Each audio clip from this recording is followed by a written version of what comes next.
எந்தன் காதல் என்னவென்று சொல்லாமல் ஏங்க ஏங்க அழுகை வந்தது. எந்தன் சோகம் உன்னை காக்கும் என்றெண்ணும் போது வந்த அழுகை நின்றது. மனிதர் உணர்ந்து கொள்ள இது மனித காதல் அல்ல, அதையும் தாண்டி புனிதமானது.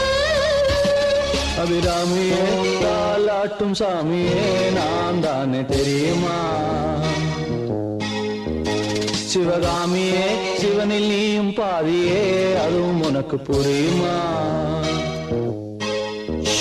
சுபலாலி லாலியே லாலி லாலியே அபிராமி லாலியே லாலி லாலியே அபிராமியே தாலாட்டும் சாமியே நான் தானே தெரியுமா? உனக்கு புரியுமா?